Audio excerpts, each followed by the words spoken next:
I'm Alex from Board Game Co, and this is News and Week in Review, where we're going to dive into a variety of news pieces, the videos of the week, the games I've played, all of that and more, links and timestamps to everything down below. Before we dive into this video, Gencon is next week, which means a few things. Number one, I don't know what the next week's Week in Review will be like. Sometimes I have one when I'm traveling, sometimes I don't. We shall see. Something might go up next Saturday. Maybe I'll do a vlog. Who knows? I never really know what will happen. We'll see what this week's schedule is like. And number two, Allplay is a channel sponsor. If you are at Gen Con, make sure to go ahead and check out their giant Allplay booth with all the various cabinets full of games and bags and all those things. Check them out. They have a big presence at every convention. The games tend to be flying off the shelf because they are very affordable, very cheap, lots of different games at a lot of different price points and a lot of different partners. With that, let's go ahead and dive into the news and Week in Review, starting off with CMON. Yes, CMON is back in the news because they are scrapping their $2.1 million NFT game maker investment. If you head over to Board Game Wire, you can read the breakdown. The long and short of it is CMON kind of is saying, hey, you know, we're not really going forward with it. Reasons are a little undefined, so they're not going forward with it. Is it because of, you know, not enough data, not enough, what's the word for it? There's a thing, what was the thing? Disclose the conditions had not been satisfied did not disclose which conditions had not been satisfied. Is it because of all the public fallout around a company that's, you know, not in the greatest shape, investing in NFTs? Who's to really say what's going on? The way I put it to a friend is that it is fascinating that when even the right choice feels like an embarrassing thing to make, that's not a good sign for your company. By all accounts, CMON backing out of this NFT investment, given how much uproar there was when it happened, by all accounts, this is the right move. But even this makes it seem like it's a ship without its rudder. It makes it feel like they don't really have a direction. Even good news being bad news is kind of strange. It's so weird. My relationship with CMON is so weird. Like, I was such a fan of the company for so long, but like, I don't know whether the team's totally different. I don't know what's happened over the years. All I know is it feels harder and harder to take them seriously. And once upon a time, they were the biggest crowdfunding creator in the space. Weird times, man. Weird times. Anyways, with that, over on Board Game Wire, over on the Board Game Beat, W. Eric Martin's Board Game Beat, you shouldn't sleeve your cards. Now, this isn't really news, this is an opinion piece, but while I'm crawling the various sites for the various board game news, I saw why I avoid game sleeves and why you may want to do the same. It's actually a really good read. I don't agree with this conclusion, but that's because I sleeve my cards for a different reason. The long and short of it is he talks about how the vast majority of games that you would sleeve, you don't actually need to. And so his approach is, I don't sleeve my games, and when the game wears out, I buy a new copy, and then I sleeve that copy, because that game is clearly getting the plays needed that I should sleeve the cards. Everything else, not worth it. And so by doing so, he saves time, money, and all of that, and once in a while, like I think he said 3 times he has had to like buy a replacement game and sleeve it. I think actually 2 times he bought it. He sleeved 3 games, only bought 2 replacement games. He's just saying, you don't need to sleeve your games, you're kind of trying to avoid a problem that doesn't exist, but creating a problem by doing so. The logic of that is on point. Everything he says is completely on point, except for one major issue. I personally prefer a sleeved deck of cards. I prefer the feel of a sleeved deck, especially shuffling large stack of cards. If you have a ton of, well, not really Dominions so much because that's more manageable, but if you have like a large stack of Terraforming Mars, of Dune Imperium, and then you have large decks of cards, I find being able to synchronize piles of sleeved cards together is just more satisfying and easier to do. Holding them feels more premium, and some of the logic is even though cards only wear out at a certain point, just the idea that you see that visual wear on cards, something he didn't talk about, an experience that I have had over time, is when you have a game that's been played a reasonable amount of time, and then you get an expansion, sleeves can absolutely make the difference. The difference between new expansion cards and cards you've played 30 times, not even a ton, but like 30 times, is notable. It is evident. You may not have to replace that deck, but the difference between new, there's a lot of reasons I sleeve my cards, and the very least of them is because I'm actually worried of them being damaged and I'm trying to protect them. There's a lot of smaller facets that go into it, and I just enjoy the process of sleeving. Should you sleeve your cards? Not necessarily, but I do think it's a good read. I think his logic holds up. It just depends on why you sleeve your cards. Over on Board Game Wire, we have Magic the Gathering. It's crossed $500 million in quarterly revenue for the first time, which is an insane number. It's an insane number. For context, context, the entire tabletop crowdfunding market every single year is something like, I think it's like, 350 to 400 million for the entire tabletop market for a year, and they have 500 million in a quarter for MTG. Once again, a reminder of just how small the board game space is relative to everything else. It's actually funny. I was reading this article after I had already written an initial draft. There's a video subject I have coming soon about how tiny tabletop is. And it's inspired by a bunch of other numbers I've seen. The $500 million quarterly is just another number that's going to be in that video. Tabletop board games are tiny relative to so many other ecosystems out there. I will be doing an entire video on that subject. But in the meantime, Magic the Gathering, it's on the upswing, which is fascinating because this whole Universes Beyond thing, as someone who used to play Magic the Gathering, I find it such an off-putting concept that Magic feels like it's lost its identity and it's just spiraling into all these different IPs. And like when it was just like Lord of the Rings, fine-ish, even that I didn't love, the more it's spread out into different IPs, the less I feel it actually feels like there's any sense of identity. The problem is I'm not their target audience. I used to love Magic, don't play Magic anymore, they're not losing me as a customer, I wasn't the customer anyway. And the Magic turnover in general, like the general Magic turnover is already high before they got into Universes Beyond, which means to a large extent they're dabbling with collectors, the absolute hardcore players, and then a giant amount of turnover either way. And Universes Beyond, this new thing where like they used to have like 6 sets a year or whatever it is, I think they had 4 sets a year, they had a reasonable number, and now they're like, we have 7 sets a year, of which 3 of them are regular and 4 are Universes Beyond, these IP crossovers, and that's only growing. And so it's interesting because they're pulling in a lot more new blood, and yes, the existing fan base is a little bit more like what's going on here, and the turnover is a drop higher, but since their turnover was already so high, being able to pull in that many more new people while still catering to the collectors, long story short, Magic's doing fine, even as people grit their teeth and say, this isn't what it used to be, and some of them stop playing, and some of them continue playing. We have Lost News of Arnak surprise shipment. This was a surprise, mostly. I kind of knew something was coming.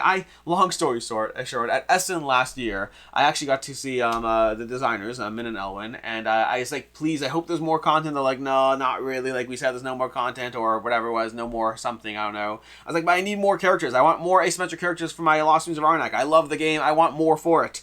And they were like, well, there might be like stuff, like small stuff, like card stuff, but there's not going to be like any big more content. So this is, I guess, the stuff that was being hinted at back then, where they have cards. They have more tiles, more cards. It's a surprise shipment for Lost News of Arnak that will be at Gencon, I believe. And it's, I think it's a Gencon. I believe it's a Gencon. I think it's a Gencon. I'm not sure. It does fit into the adventure chest, I know that. But it's basically some extra cards and stuff without, like, making any major changes. So, like, if you're looking for a new character or a new mode of play, it's none of that. It's just more Lost Ruins of Arnak.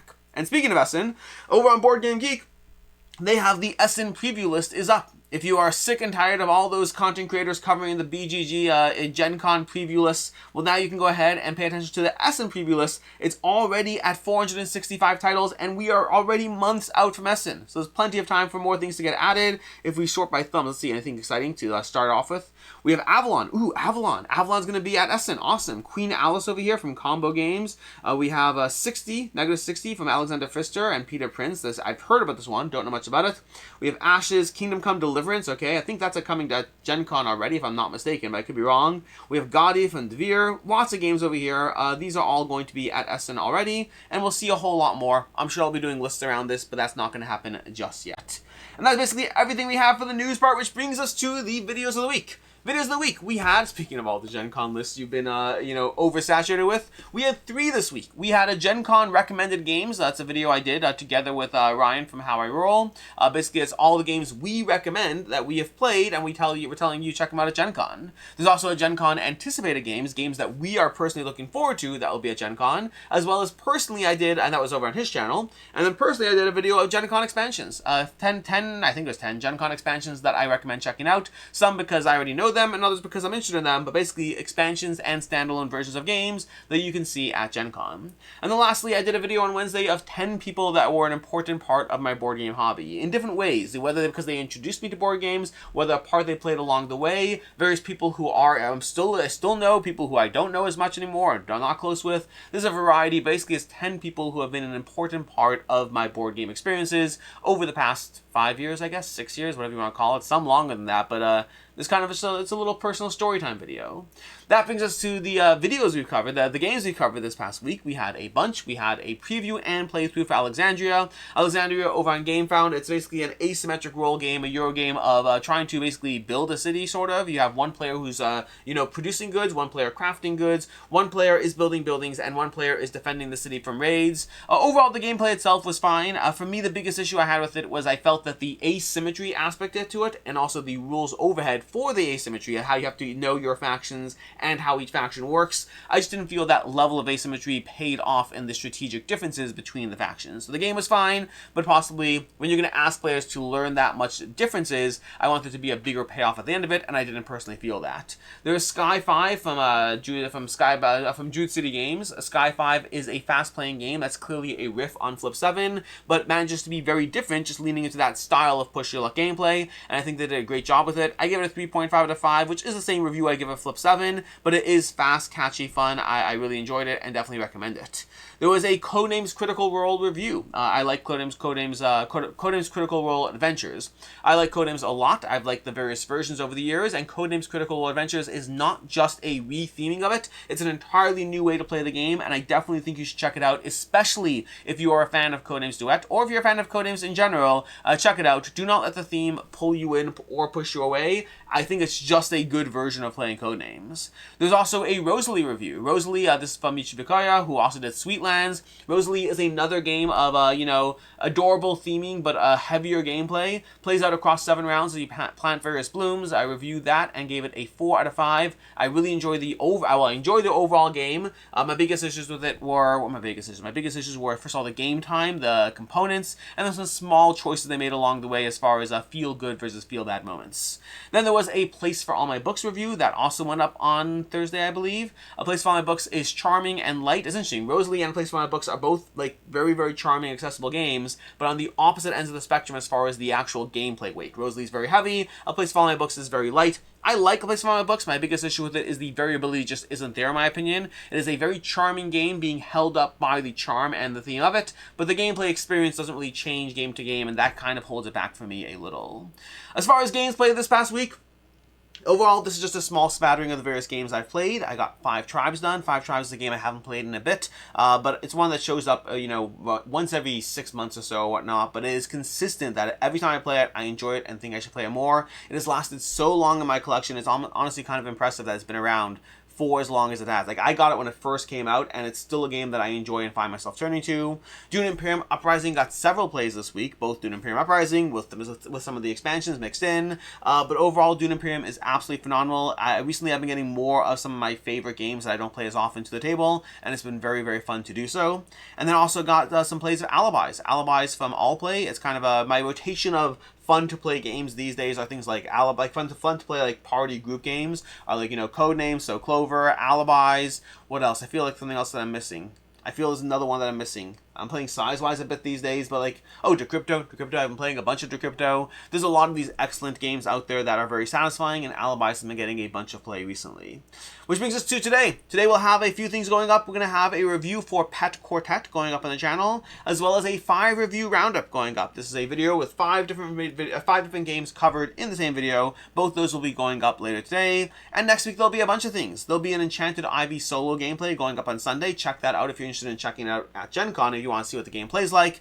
There'll be a 6 Sojourns review. I mentioned this a few times, but that will be going up this week, hopefully, the review. I mentioned how much I like the game. The review will be going up this week. And then there's also going to be a vlog showing up this week. It's something that I started last year and did it for like 5 weeks, and it's starting again. I don't know how long it'll last, but as long as it keeps going, it will go. It might be a few weeks. It might be 1 week. We shall see. But the first iteration of it will be going up this week, in case you're interested in seeing me jump back into just, life, the universe, and everything. Which brings us to the games on the table. I have no idea how many of these I will actually be able to get tabled, because I have like 2 days. I have 2 days. My entire week is 2 days, and then I'm off to Gen Con, so this isn't too ambitious, is it? But I hope to play Aberration in those 2 days. I hope to be playing Cascadia Alpine Lakes in those 2 days. This just showed up. I'm very excited. I want to dive into it fully solo, because now they have the full proper finished game and all the scenarios. I want to Well, this one should be easy. I hope to play this one. Maybe I'll film it. Maybe I'll even film it, because you know what? I like this game a lot. I like it a lot. We'll see. Maybe I'll play the first one off camera, next one on camera. We'll see. Trick to the Future and Zombie Princess, both of those I hope to get tabled. Should be easy. You know, I have 2 days to get a game night in and play them, and in that game night, I hope to be playing Shackleton Base as well. This is the expansion for Shackleton Base. I've played the first game, I've played the base game multiple times. I have not played the expansion at all. I've had it for a few weeks now, and I'd love to get it tabled. I think Shackleton Base is a phenomenal game, and diving into more corporations, well, that just has me excited. Anyways, until next time, that has been your week in review. I'm Alex Radcliffe from Board Game Co. I hope you enjoyed this video. I hope you have an excellent time at Gencon. I'll say the same things I usually say. If you see me at Gencon, by all means, stop me, say hi, all of that. I'll be at the GameFound booth half the time, but the rest of the time, I'll be running rapidly from meeting to meeting. If I am in a rush and I just say hi and then run, I apologize. I'm not trying to be rude. Gencon does have a lot of meetings to meetings, but if you see me, stop me, and if I'm not in a rush, I will definitely say hi for much longer than, I'm so sorry, I'm going by. We'll see. But either way, hope you have an excellent Gencon. Until next time, I'm Alex Radcliffe from Board Game Co. I hope you have an excellent week, and as always, I hope you have a good one.